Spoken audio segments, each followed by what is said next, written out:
Hey everybody, Rosy the Rascal 15 here with a movie review. I'm going to be reviewing the movie A Nightmare on Elm Street 3, Dream Warriors. Now, first of all, I just got to go ahead and apologize. I was way back in like last year of November. Now, for those who don't know, I already did a review for Nightmare on Elm Street 1. I reviewed it back in October of last year. And then a Nightmare on Elm Street 2 I reviewed in November of last year.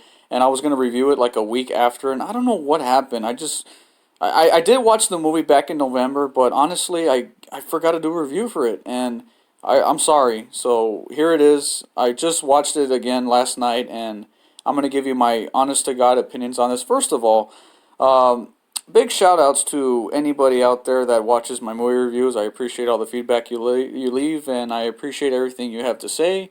Thank you all so much for all the support, and I know this is something I normally don't always do on my channel or movie reviews. It's something new. I'm though.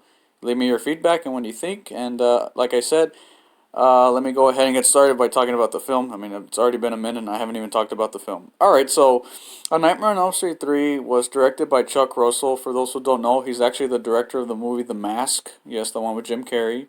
And Wes Craven actually helped write this film. And for those who don't know, Wes Craven was the director of the first one. And let me tell you, this actually feels more like a sequel to the first one than the second one. And I'm happy to report and say that this movie is actually way better than the second one. Critically and in my opinion, story-wise, it's better. I think this movie benefits from a way better script than the last one because the second one felt more like a spin-off and kind of a cash grab. It was just literally what happens if Freddy Krueger possesses a kid and he starts to come to the real world and kill people. It felt kind of like it felt rushed, the second film. But this one, I actually cared more about the story here because in this film, it's about a character named Kristen, and she keeps having, a nightmare about a house. And in this house, she finds out that it's actually Nancy's home from the first Nightmare on Elm Street. And this movie connects to the first one by having Nancy return, which was the main actress from the first Nightmare on Elm Street, and her father returns as well. So it's pretty cool to see characters from the first film, which were absent in the second one. Because in the second film, they referenced the first film diary that Nancy had, which I thought was completely lazy and stupid. But thankfully, with this film, they actually cared about the script. The characters here are memorable. I like the kids in this film because this whole movie takes place at a psychiatric hospital. Excuse me, can't speak today. And the kids there are recovering because apparently they're suicide victims and that they're trying to be there so they can recover and get well. But none of the doctors believe that the kids are, telling the truth about that they keep having nightmares about a man trying to kill them, which is obviously Freddy Krueger. And in the film, it's just a constant battle of having these kids, trying to defeat Freddy and get rid of him once and for all. And it's really cool because honestly, the story, it's nothing to write home about. It's just we're at a hospital, kids are having bad dreams, got to stop Freddy. That's basically the plot. But what makes this movie really good is that the characters here are very developed.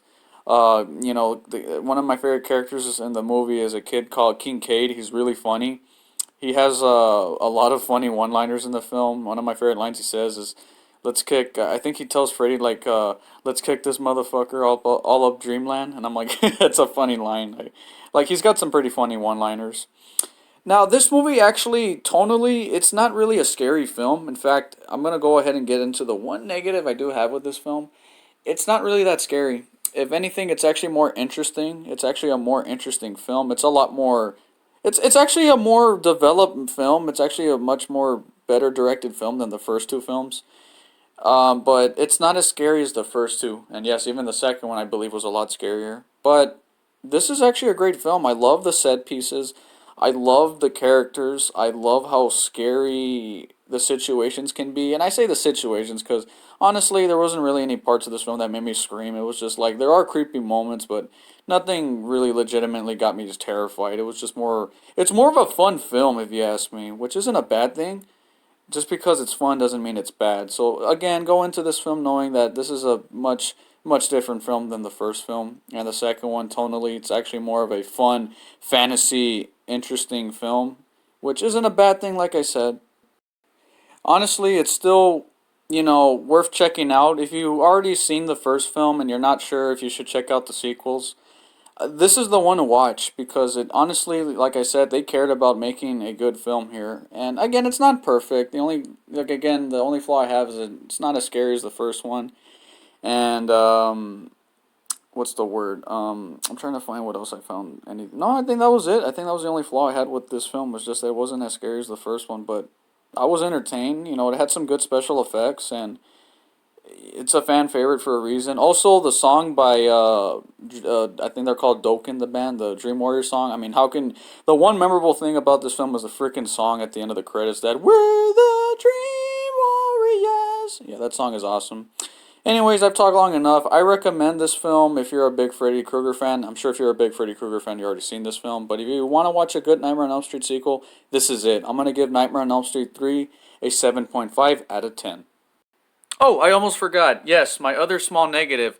I don't think Freddy Krueger in this film is as scary as he was in the first two films. He does make a few one-liners and jokes, and in my opinion, it does take away a little bit from the horror from him, but to be fair, he is still portrayed pretty seriously. He's not a clown like he is in the later sequels, but in my opinion, that's the only small gripe I have is I actually prefer Freddy way more in the first two films. Yes, even in the second film.